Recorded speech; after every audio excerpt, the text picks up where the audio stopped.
तो जो आ fan belt तूटी गयो, बेल्ट तो नहीं तूटे पण फैन तूटी गयो, रेडिएटर नो ऊपर ने बॉटम तूटी जाए तो अहींया काम करवा लागी गया એટલે થઈ જશે, વાંધો નહીં આવે। આમ કે આ રીતે હેરાનગતિ થાય તો જોઈએ હવે કેટલા ટાઈમમાં થાય છે, પછી નીકળીએ અહીંયાથી। અમે આમ જો ગરમ ગરમ પાણી નીકળે છે નોકરું,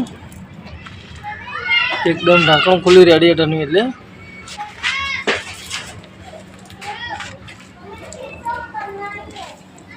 અહીંયા ફેન પણ એક મંગાવ્યો છે,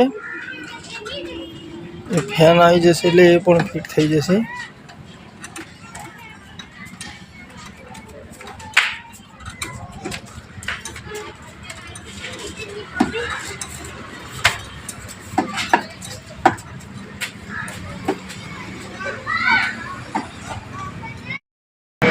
तो विजयभाई, युसुफभाई, जम्मू आए तो આવી જાવ જમવા માટે। ડભોઈ જમવા બેઠા છે, ડભોઈ ક્રોસ કરીને તો જમી લઈએ। વિજયભાઈ, આ કાકાને કીધું ચા બા પીવરાવો તો કાકા કંઈ બોલતા નહીં, ના પાડી દીધી। કાકા પગ ઉપર પગ ચડાવીને બે જાય, હું કાકા ચા બા તો પીવરાવો। કાકા કે આમ જો હાથ કર્યો, મને કે સામે જો લેવી હોય તો લઈ આય। हेलो तो मित्रों, गुड आफ्टरनून, जय माताजी, जय दांडीमां। આપણે નવા બ્લોગમાં તમારા બધાનું સ્વાગત છે।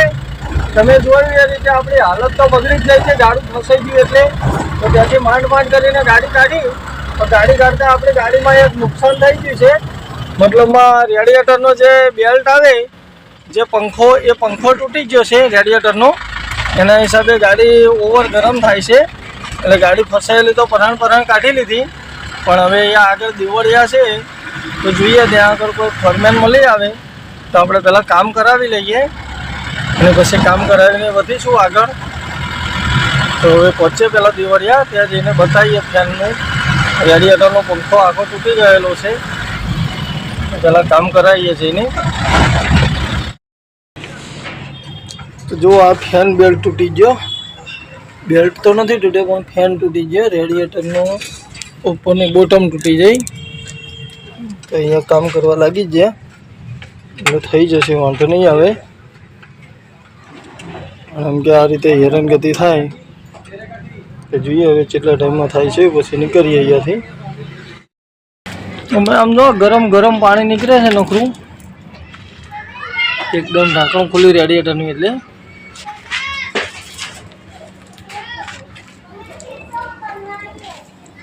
અહીંયા ફેન પણ એક મંગાવ્યો છે, એ ફેન આવી જશે એટલે એ પણ ફિટ થઈ જશે।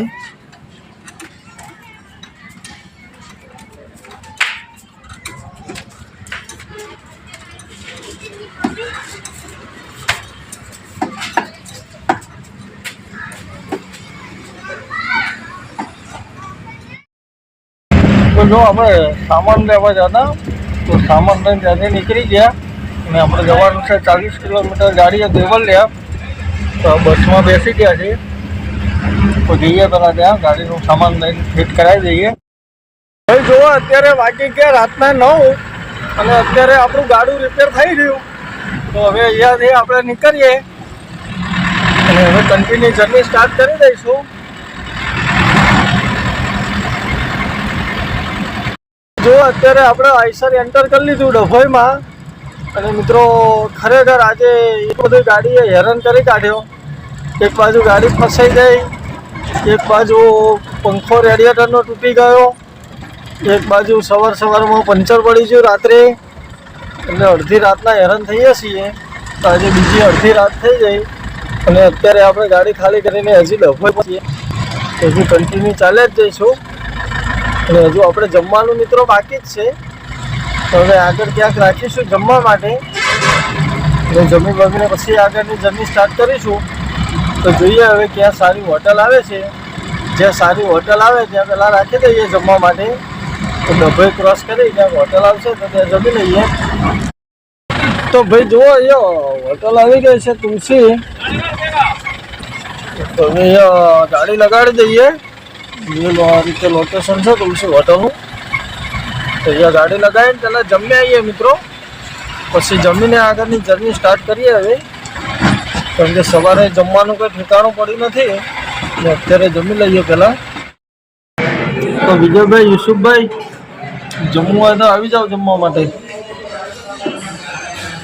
ડભોઈ જમવા બેઠા છે, ડભોઈ ક્રોસ કરીને, તો જમી લઈએ. તો ભાઈ જુઓ, આપણે જમીને નીકળ્યા તેના કન્ટિન્યુ ચલાવીએ છીએ ગાડી. અને અત્યારે જસ્ટ પહોંચી આવે કપુરાઈ ચોકડી. તો અહીંયા કપુરાઈ ચોકડીથી લઈ લઈએ રાઈટ સાઈડ.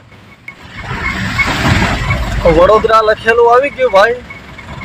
તો અહીંયાથી રાઈટ સાઈડ લાવી કન્ટિન્યુ ચાલ્યા જઈએ એટલે આવી જશે આપણો નેશનલ હાઈવે નંબર 8.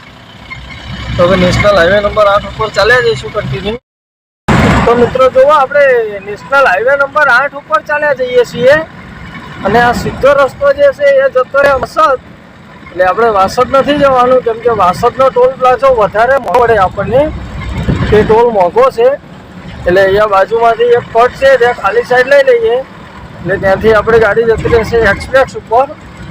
તો અહીંયાથી આપણે ખાલી સાઈડ લઈ ધીમે રહીને એક્સપ્રેસ ચડાવી દઈએ. તો મિત્રો જુઓ, અત્યારે આપણે બરોડા એક્સપ્રેસના ટોલ પ્લાઝા ઉપર ટ્રાફિક છો તમે.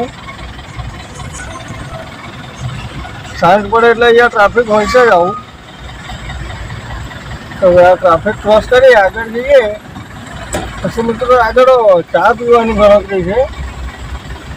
અમે નીકળ્યા ત્યાંની ચા નથી પીધી, કન્ટિન્યુ ગાડી ચલાવીએ છીએ.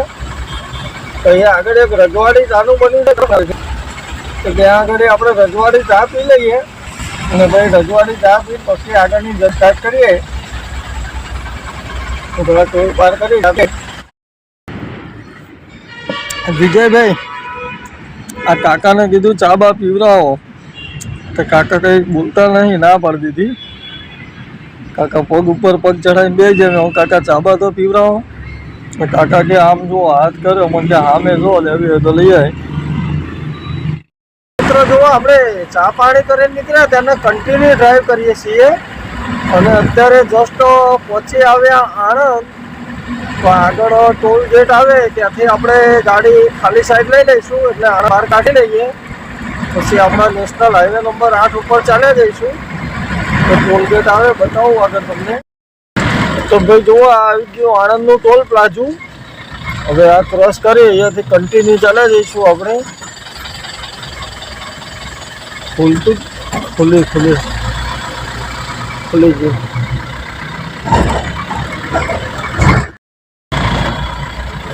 તો ભાઈ જુઓ, અત્યારે સામરખા ચોકડી પહોંચી આવ્યા. આણંદ મ્યુનિસિપલ કોર્પોરેશન લખેલું પેન્ટિંગ બનાવેલું છે અને આપણે અહીંયાથી લઈ લેવાની છે ડ્રાઈવર સાઈડ.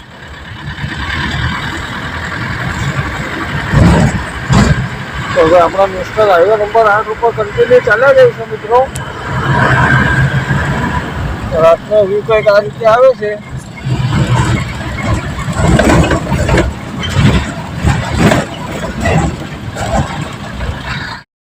તો ભાઈ જુઓ, કન્ટિન્યુ ડ્રાઈવ કર્યા પછી અત્યારે આપણે પહોંચી આવ્યા છીએ ખેડાના ટોલ ઉપર, જે સંધાણા ટોલ ટેક્સ છે ત્યાં.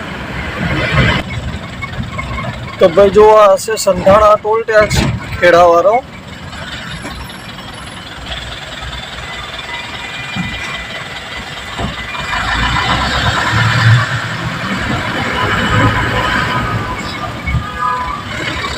જોઈ લો ટોલનો વ્યૂ. મિત્રો હવે આપણે જવાનું છે ડાયરેક્ટ અસલાલી પાર્કિંગમાં. તો ત્યાં આગળ ગાડી રાખી દઈશું અને ત્યાં જ સુઈ જઈશું. પછી જોઈએ હવે સવારે કઈ બાજુની ટ્રીપ મળે છે. તો આપણે કાલે મળીએ નવી ટ્રીપ સાથે. ત્યાં સુધી આ વિડીયોને કરીએ અહીંયા પૂરો. મળશું નવા વિડીયોમાં નવી ટ્રીપ સાથે. ત્યાં સુધી બધાને ગુડ નાઇટ. જય માતાજી, જય મેલડીમાં.